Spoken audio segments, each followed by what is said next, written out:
Hello, everyone. Today I want to make a response to the minimal facts argument surrounding the resurrection of Jesus, and hopefully show that this argument is not nearly as bulletproof as some apologists propose. Before we begin, of course, I want to acknowledge that there are many different variations of this argument, and I can't possibly hope to respond to all of them. It would be much too time-consuming. However, I think we can boil down all of the minimal facts or most of the minimal facts arguments to a few key facts, namely the death of Jesus by crucifixion, the empty tomb, the disciples believing that they saw the risen Jesus, and Paul and James converting to Christianity.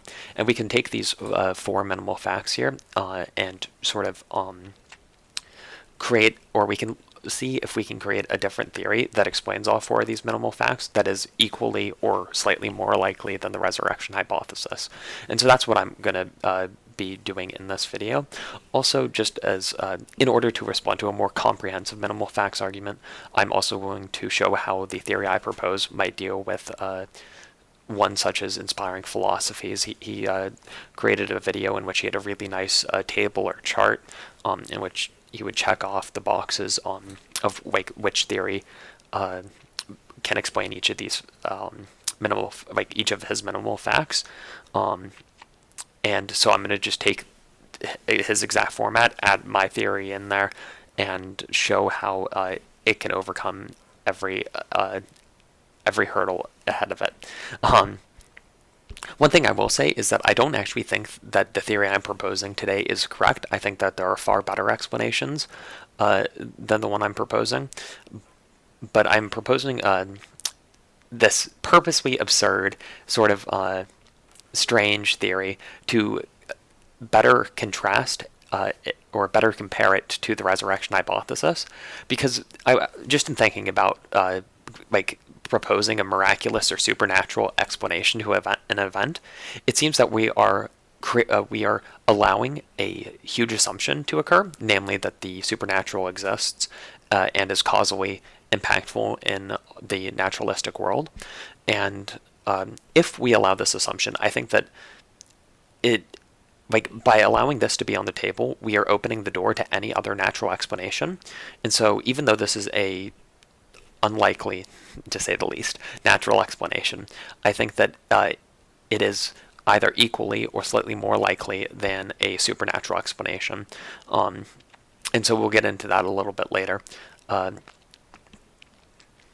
I do want to make this really clear that I don't think that the theory, the model that I'm proposing today, is anywhere close to the truth. I don't think we have any evidence for it, but I would say the same thing about the resurrection hypothesis.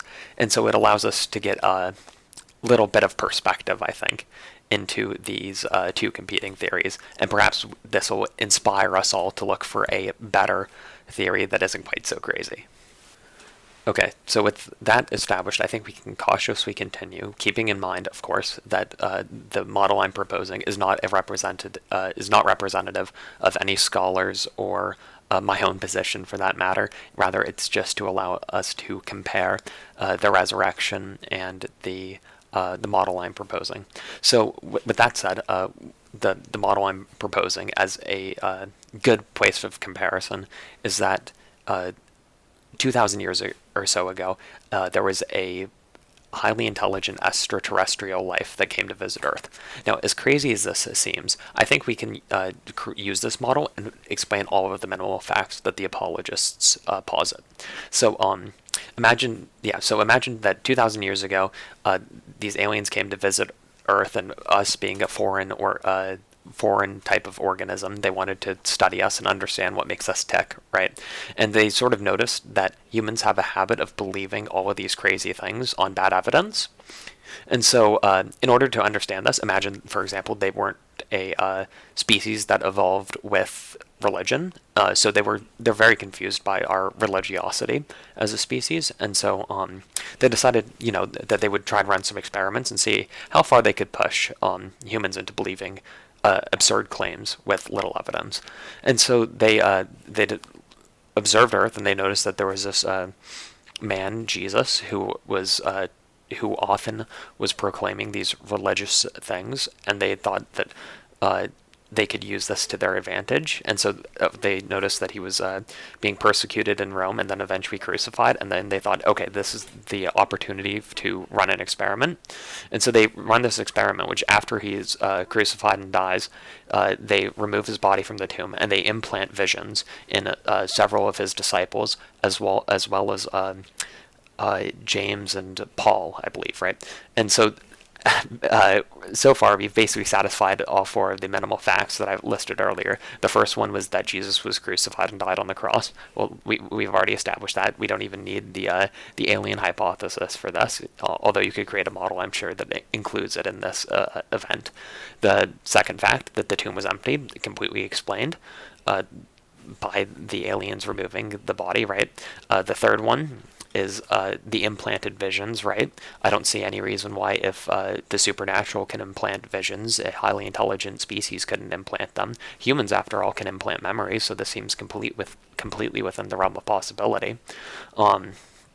And I guess finally, it's just, instead of being the disciples, it's people who are skeptics of Jesus and his claims. But nonetheless, this could have occurred, in which case we would have all of the minimal facts that we have now.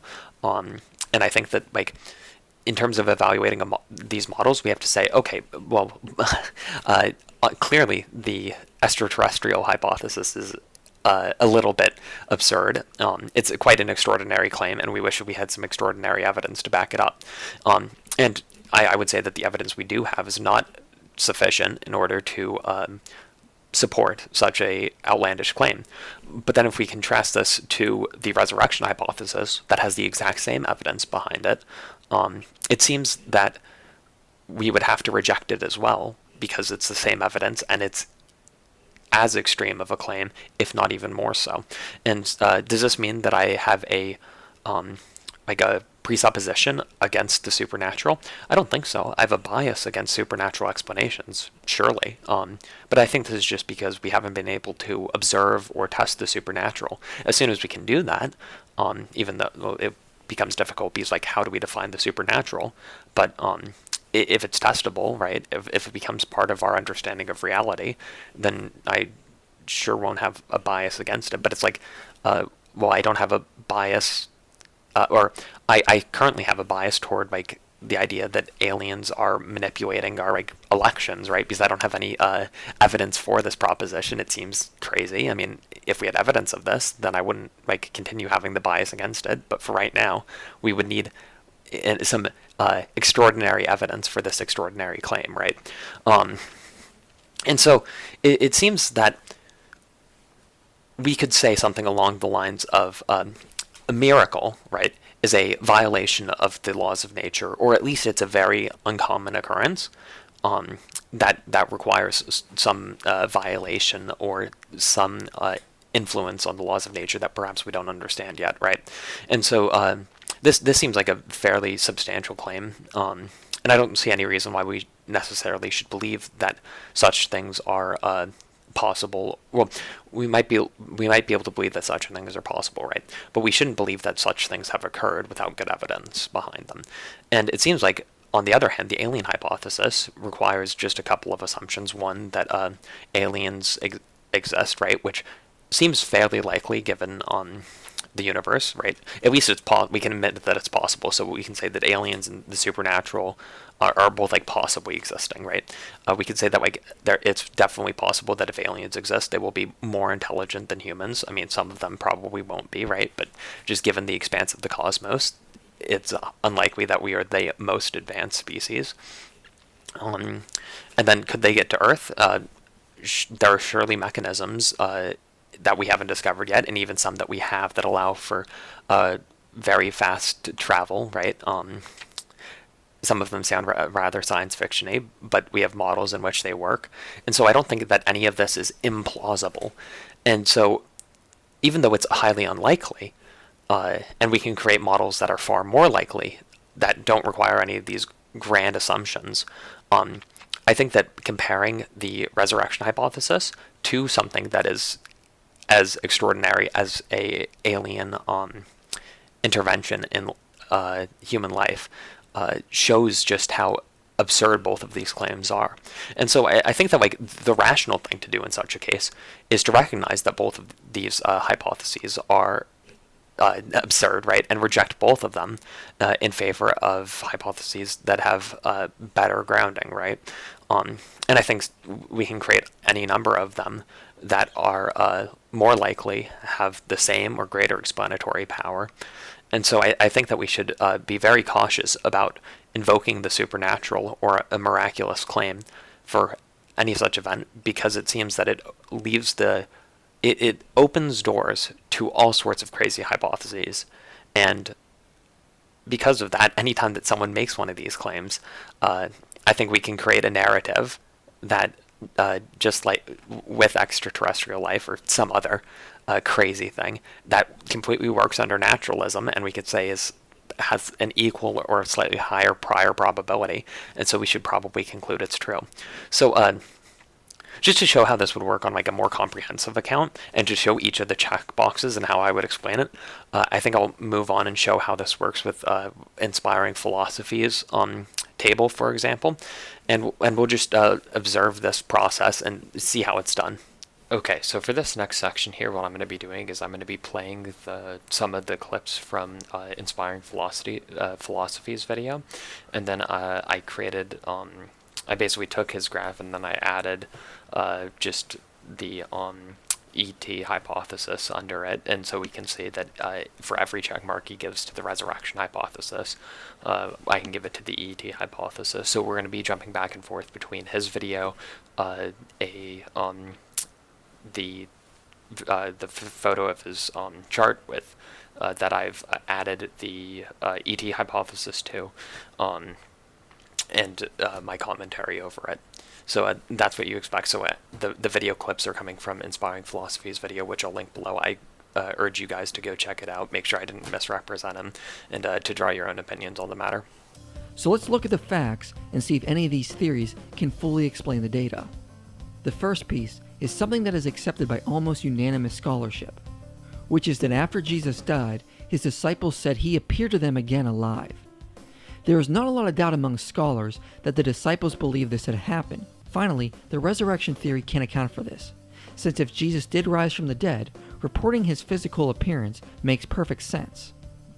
The next piece of data is appearances to skeptics. It is almost unanimously accepted that James and the brothers of Jesus were not his followers during his crucifixion. It is also unanimously accepted that Paul was an enemy of the church originally and a later convert. However, the Christian theory can easily explain the conversion and appearance to skeptics. If Jesus really did rise and appear to them, that would be enough to cause their miraculous conversion. Now, we have surveyed the appearances, but that is only half the battle, since we cannot interview them personally today or perform a psychoanalysis.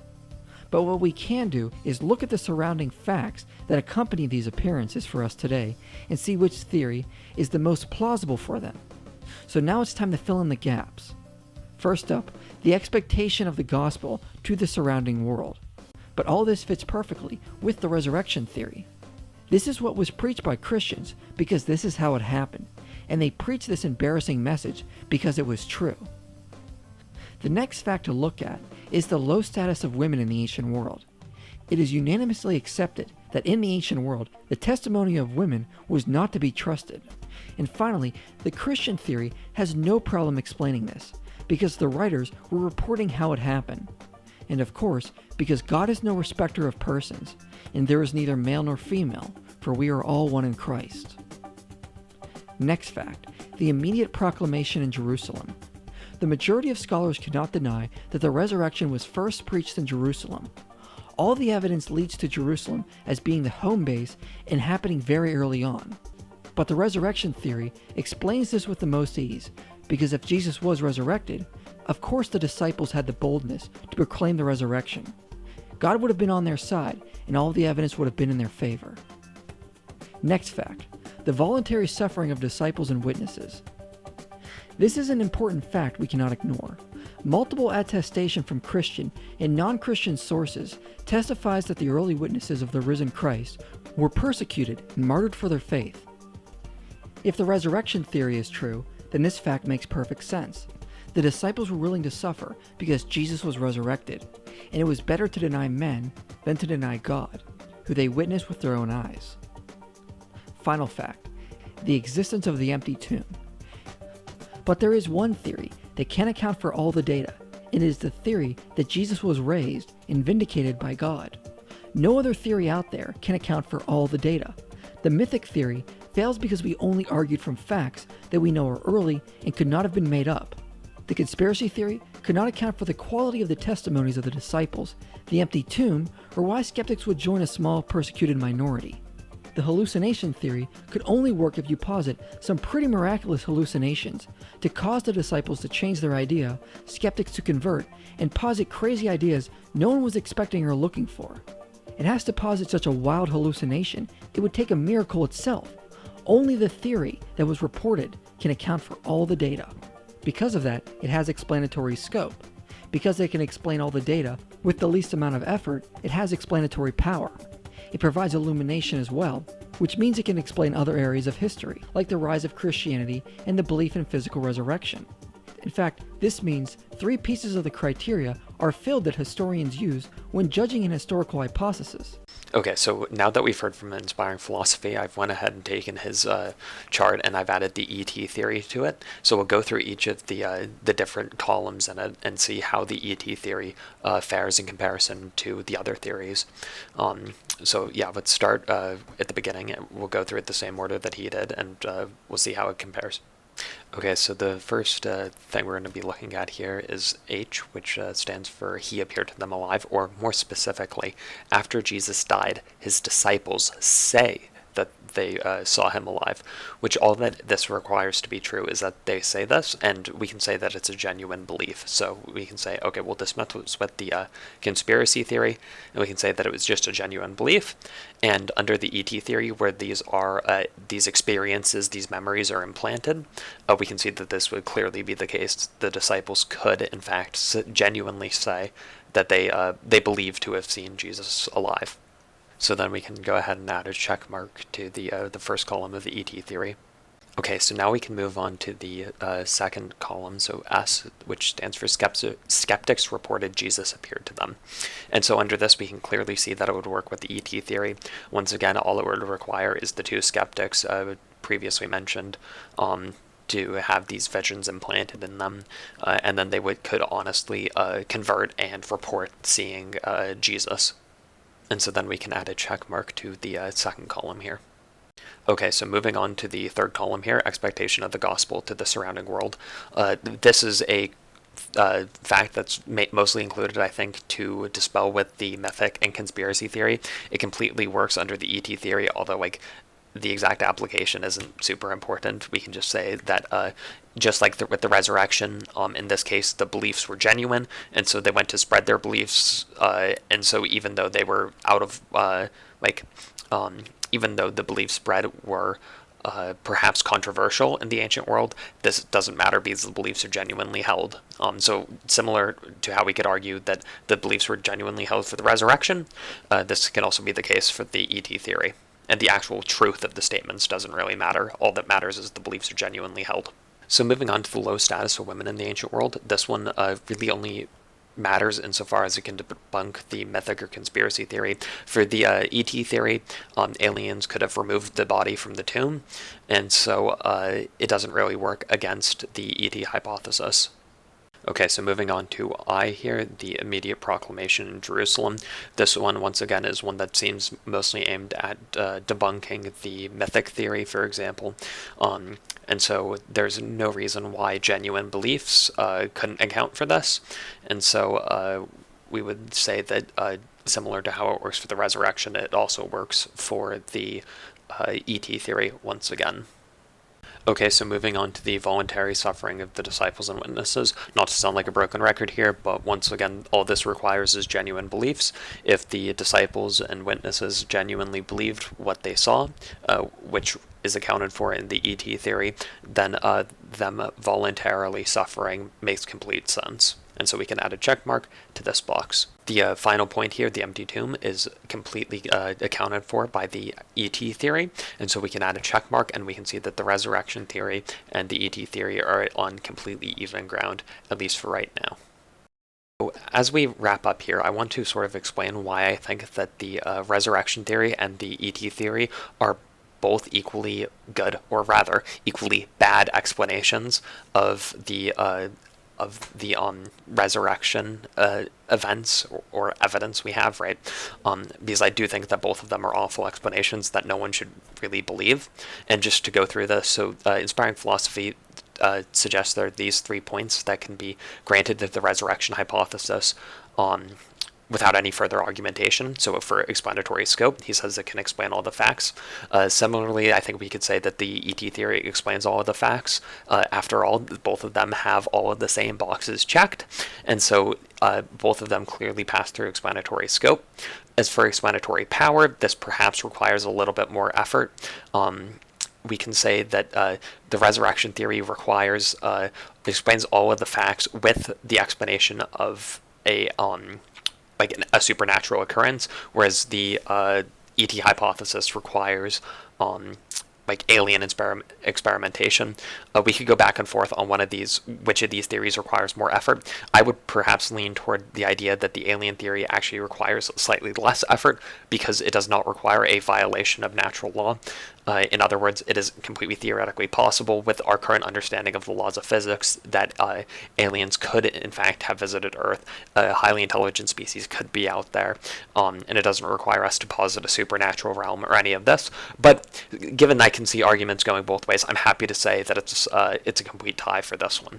Moving on to elimination, basically, I believe inspiring philosophy argued that the resurrection can explain why Christianity spread so quickly. I would likewise say that the ET theory can show that because of the genuine beliefs, Christianity spread. And so I think inspiring philosophy would probably say this is similar to other religions that he believes are false, in which genuine beliefs lead to the religion being spread, even if these beliefs aren't actually representative of the truth.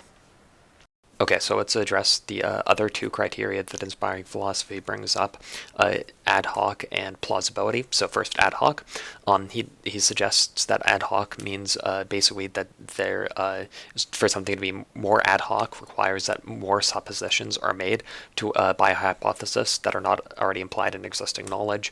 And then he suggests that there's only one supposition that is required for the resurrection hypothesis, namely the existence of God. But as I sort of touched on earlier, it isn't just the number of suppositions, but it's like the weight of the suppositions that really matters. And so there's a completely different type of supposition that is required for a resurrection hypothesis that involves the supernatural, which is to say it requires us to posit a completely new branch of reality, whereas for the ET hypothesis, this might require slightly more suppositions numerically. However, in terms of the extremeness of the suppositions, while I completely would grant that they are indeed extreme, I don't know if they come to the same weight as positing the supernatural. And so I think we can say that this one, once again, is a tie or slightly leans toward the ET hypothesis. Finally, to offer my concluding remarks, I would suggest that both of these hypotheses, the ET and resurrection, are both highly implausible theories. I think that in terms of prior probabilities, both are very unlikely, and the, let's say, poor evidence that we do have would not be enough to make either of these 2 theories likely. I think that if we did run a Bayesian calculation on this, we could get very similar results for both, but neither of which would be particularly convincing, and so I think we should reject both of these hypotheses. I do want to say, just to end with, that my goal was not to offend or mock Christians in this video. I was simply trying to illustrate a flaw in historical epistemology that I see being used among certain apologists. And so, I'm trying to do this in as good faith a manner as possible. And so I would really like to invite everyone, especially if you disagree with my conclusions here, to explain why in the comments. Let's keep everything respectful. And so, yeah, I hope you enjoyed the video, and I look forward to reading the comments and seeing you all next time.